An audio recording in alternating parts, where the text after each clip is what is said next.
तो आज की वीडियो में मैं आपको राहु ग्रह की जब किसी जातक के ऊपर महादशा चलती है तो हमें कौन कौन से उपाय करने चाहिए वो आज मैं आपको बताने वाला हूँ। तो दोस्तों, सबसे ज्यादा जो हमारे ऊपर असर होता है वो होता है महादशा का। महादशा का हमारे ऊपर जो असर होता है वो होता है 70%, और जो अंतरदशा का होता है वो होता है 20%, यानी कि कुल मिला के 90%। और बाकी की जो दशाएं होती हैं जैसे कि प्राण दशा, सूक्ष्म दशा, उनका 10% हमारे ऊपर असर होता है। तो यानी कि कुल मिलाकर कहा जाए तो सबसे ज्यादा जो असर होता है हमारे ऊपर होता है वो महादशा का 70%। तो दोस्तों, जब भी किसी जातक के ऊपर राहु ग्रह की महादशा चलती है तो राहु ग्रह की महादशा 18 साल की होती है। अगर ये नीच राशि में बैठा होगा, शत्रु राशि में बैठा होगा, कुंडली का मार्क होगा, क्योंकि वैसे भी ये पापी ग्रह है तो ज्यादातर कष्ट ही देता है, संघर्ष कराता है। तो इसलिए आपको इस वीडियो में मैं कुछ ऐसे बेस्ट उपाय बताने वाला हूँ। अगर आप ये पूरी श्रद्धा भावना से करते हैं तो आपको इसमें जरूर अच्छे फल मिलेंगे। तो सबसे जो बेस्ट उपाय यही होता है कि किसी भी ग्रह का मंत्र जाप करना।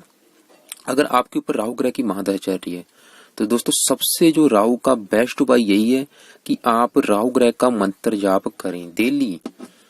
अगर आपके ऊपर राहु की महादशा चल रही है तो इसका जरूरी है कि आप इसका एक माला अवश्य करें।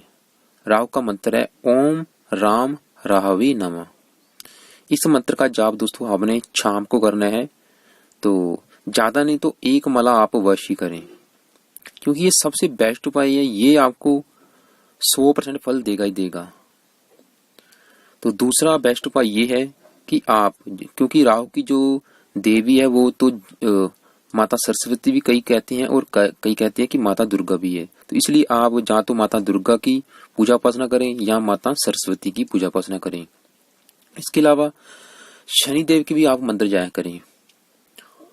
तो क्योंकि राहु केतु शनि की ही परछाई हैं। तीसरे नंबर पे है, आप जहाँ तो अगर राहु का मंत्र जाप नहीं कर सकते तो आप शनि देव का मंत्र जाप करें, चाहे शनि चालीसा का पाठ करें, या अगर ये भी नहीं कर सकते आप हनुमान चालीसा का पाठ करें। क्योंकि दोस्तों, हनुमान को भी ये वरदान प्राप्त है कि जो हनुमान जी की पूजा करेगा उसे ना तो राहु कष्ट देगा ना ही शनि देगा। तो इसलिए आप हनुमान चालीसा का भी पाठ जरूर करें अगर आपके ऊपर राहु की महादशा चल रही है। अगर ये भी नहीं आप कर सकते तो आप महामृत्युंजय मंत्र का जाप करें। दोस्तों, ये सबसे बेस्ट उपाय है, महामृत्युंजय मंत्र जाप। तो दोस्तों, राहु का मंत्र जाप आप, अगर आपकी कुंडली में राहु मार्क है, कारक है, नीच राशि में बैठा है, शत्रु राशि में बैठा है, जैसी मर्जी पोजीशन में बैठा है, आपको राहु ग्रह का मंत्र अगर आप जाप करते तो ये आपको कभी भी खराब फल नहीं देगा, हमेशा आपको पॉजिटिव ही रिजल्ट देगा। तो इसके बाद दोस्तों है राहु ग्रह का दान। दान को दोस्तों मैं आपको पहले भी एक वीडियो बना चुका हूँ कि राहु का दान हमें क्यों करना चाहिए। तो दान का सिर्फ दोस्तों यही मतलब होता है कि उस ग्रह की जो डिग्री है उसे हमने कम करना है। मान लो राहु किसी कुंडली में 14 डिग्री का बैठा है, चाहे वो अच्छे फल दे रहे चाहे बुरे, मतलब 14 डिग्री का जो ग्रह होता है पूरा बलवान होता है। 0, 1, 2 डिग्री का जो ग्रह होता है वो होता है बाल अवस्था का, और 28, 29, 30 डिग्री का जो ग्रह होता है वो होता है वृद्ध अवस्था में। तो कोई भी ग्रह अगर 10 डिग्री से लेके 20 डिग्री का होगा तो वो बिल्कुल बलवान होता है। अगर वो अच्छे फल देगा पूरी मात्रा में देगा, अगर खराब फल देगा पूरी मात्रा में। तो अगर आपकी कुंडली में राहु खराब बैठा है, मार के कुंडली का शत्रु राशि में बैठा, आपको खराब फल दे रहा है तो आपको उसका दान करना पड़ेगा। दान के माध्यम से आप उसका बल कम कर दोगे। मान लो कुंडली में राहु 14 डिग्री का बैठा है, अगर आप उसका दान निरंतर करते रहोगे तो उसकी जो 14 डिग्री है वो कम हो जाएगी 0 डिग्री। मतलब आपको वो खराब फल देगा जरूर, लेकिन कम मात्रा में देगा, क्योंकि वहां पे वो 0 डिग्री का हो गया, बाल अवस्था का हो गया। तो राहु का दान आपने क्या करना है?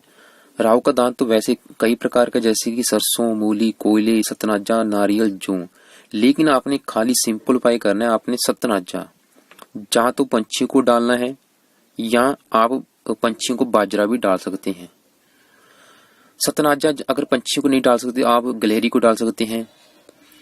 तो इसके अलावा अगर आप पंछियों को भी नहीं डाल सकते तो आप सतनाजे को पीस कर उसे आप चींटियों को डाल सकते हो।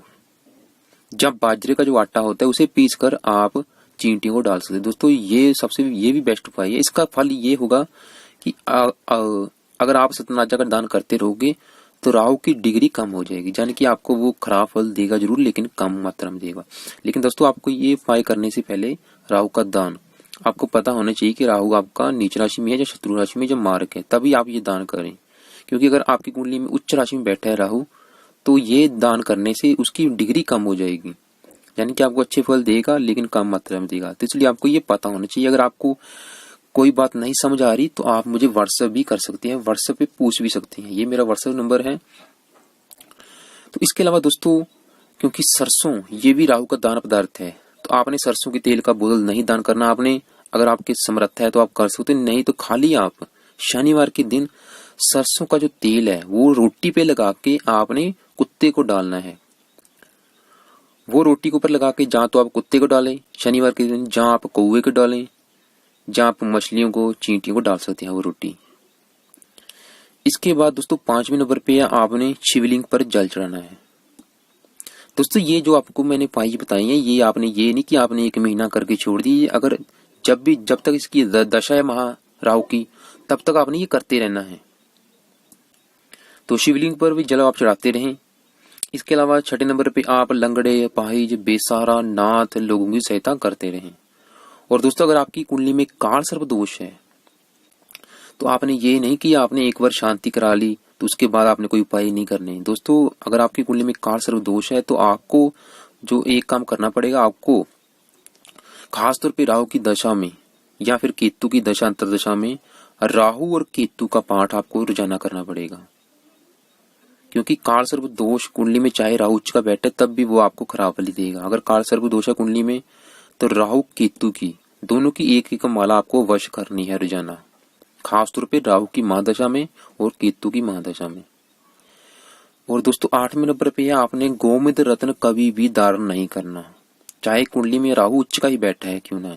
क्योंकि दोस्तों आपको पता है कि जो राहु है वो किन चीजों का कारक है, वो है ब्रह्म, माया, शक, धोखा, छल कपट, जादू, नशा, शुके नशे, तंबाकू, चरस, गांजा, अपराध, दुर्घटना, रिश्वत, ब्याज, ठगी, रहस्यमयी रोग, इन चीजों का राहु कारक है। अगर आपने राहु का दोस्तों आपको पता है कि रत्न क्यों धारण करते हैं, रत्न सिर्फ उस ग्रह का बल बढ़ाता है।